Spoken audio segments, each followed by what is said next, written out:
Bonjour Sylvie, tu nous entends bien? Oui, ça va. Bon, Salut Sylvie, ici Macha Lobvé. Allô, pardon? Ouais, c'est Franck, salut. Et Arnaud, on t'écoute. on t'écoute Sylvie. Donc ma question c'était, est-ce que ça existe vraiment les âmes jumelles? Oui, Et ça sert à quoi? euh, alors par contre, ça sert à rien, mais ça existe.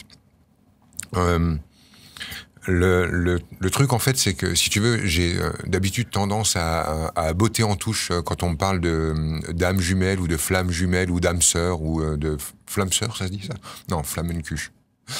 Et j'ai tendance à botter un peu en touche quand on me parle de ça parce que l'idée d'une âme jumelle ou d'une flamme jumelle renvoie à l'idée de l'existence de la princesse ou du prince charmant, c'est-à-dire de l'amour absolu. Comme s'il y avait la bonne personne, et à faire exister la bonne personne, toutes les autres deviennent intrinsèquement les mauvaises personnes.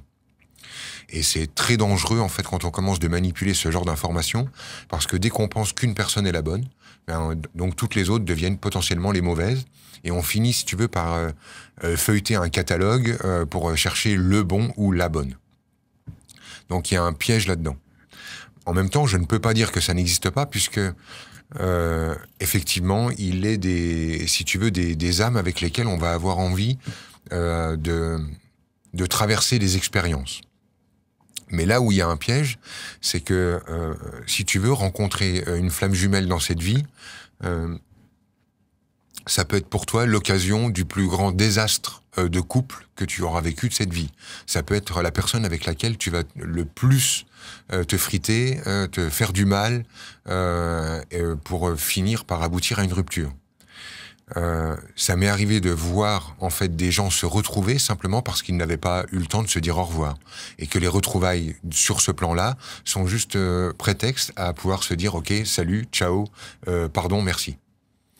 Donc tu vois ce que je veux dire, Sylvie? C'est vrai Mm. que t'es là, donc je peux parler avec toi. Oui, oui. Mm. Ce que je ressens en fait dans ton système, c'est que du coup, ça fait exister un espèce de passé absolu merveilleux qui fait que tout l'avenir devient gris. Tu peux commenter Sylvie? Ouais, Ouais, ouais. c'est comme si tu étais en train de me dire, Franck, je crois que j'ai croisé le bon, et comme j'ai l'impression d'avoir loupé le coche, bah, tout le reste devient triste et gris. Oui, et en même temps, j'ai peut-être croisé le bon, comme tu dis, mais en même temps, j'ai très envie de partir avec un autre. Enfin, je vois bien que ça mène nulle part, quoi. Ouais, ouais, c'est ça. L'idée, en fait, c'est pas de te prendre la tête sur flamme jumelle ou âme jumelle ou ce genre de truc, mais plutôt, j'ai envie de te renvoyer à un autre endroit. J'ai l'impression que t'as un mec pour ta tête et un mec pour ton ventre. Il y en a un avec lequel tu te dis c'est le bon avec ta tête, et il y en a un avec lequel tu te dis c'est le bon avec ton ventre, avec tes tripes.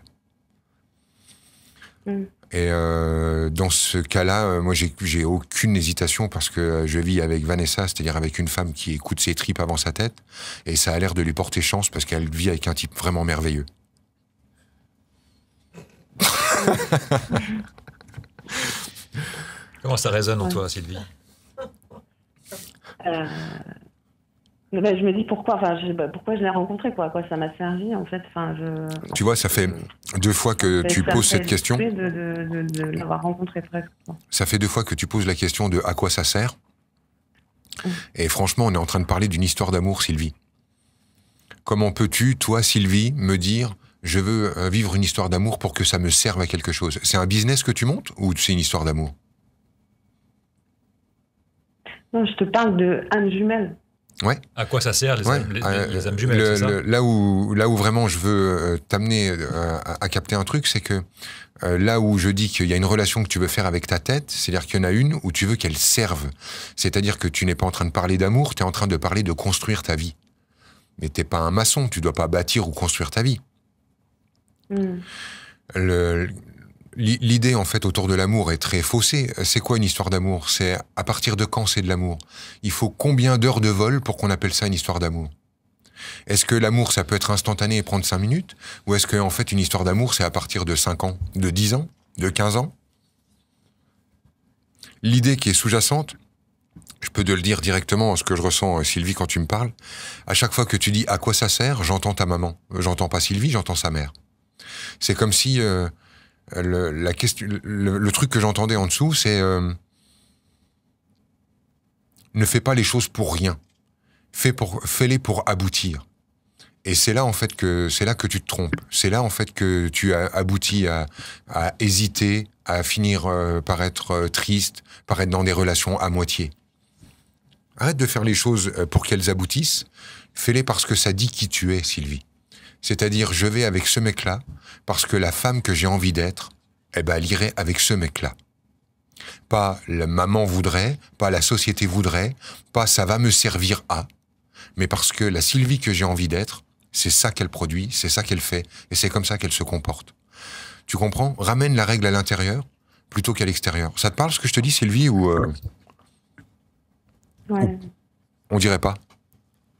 Ouais. Enfin, si, il faut que j'intègre, quoi, mais je sais pas.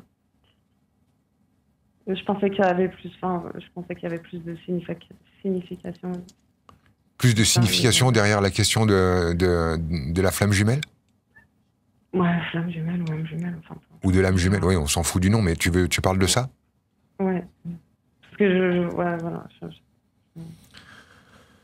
Moi, je vois le genre de réponse que tu as envie d'entendre. Non, j'ai pas forcément envie d'entendre de réponse particulière, justement, parce que je sais pas du tout. Enfin, la réponse que tu m'as donnée me va aussi. Enfin, pour moi, c'est une histoire de tripes qui sont opposées à ta tête. Et je crois pas que ça soit juste circonscrit à l'amour dans ton système. Je pense que c'est une histoire que tu retrouves à plein de degrés dans ta vie et dans d'autres phases de ta vie. C'est est-ce que j'écoute ma tête ou est-ce que j'écoute mes tripes? Ça ne regarde pas que toi et le couple. C'est quelque chose qu'on retrouve dans d'autres espaces de ta vie. Et j'ai l'impression que l'hésitation dans ton système, c'est j'hésite à agir spontanément, sans preuve, c'est-à-dire à écouter mes tripes. Et pour moi, c'est plutôt là que j'irais. Après, en fait, savoir que la relation avec cette personne est liée à une histoire multidimensionnelle de grands règlements de compte à cause de ceci, de cela, etc., ça va juste aboutir à un nœud de plus. Et j'ai pas envie de jouer à être celui qui t'apporte la possibilité d'un nœud de plus. Mmh. D'accord. Ça va? Ok, ça va. Ok. En tout cas, un autre aspect, comme ça, je me suis déjà senti proche de certaines personnes, sans forcément vivre des histoires d'amour avec qui j'aurais pu dire que c'était des âmes jumelles, tellement en fait le lien était fort, puissant et envahissant. Et je crois que ça dépasse complètement notre version Hollywood, Walt Disney qu'on a de l'amour. Ça dépasse largement ce contexte. Mmh. Ok. Voilà, Sylvie. Ok. La joie que tu es en train de chercher, qu'on entend dans le ton de ta voix, un espèce de ras-le-bol, ça renvoie juste sur la spontanéité. Quand tu es une petite fille qui ose sauter dans les flaques d'eau, la joie revient. Quand tu es une petite fille qui se demande si l'eau c'est bon pour elle, mais est-ce que je dois faire le tour de la flaque parce que, attends, mais à quoi ça me sert si je passe dans l'eau? Là, c'est pas bon pour toi. Mmh. Ok. Donc voilà, flaque d'eau. Merci Sylvie, c'était sympa de démarrer la session en direct, là, c'est cool, hein, t'es courageuse. Merci. Merci Sylvie. Merci. Bonne soirée.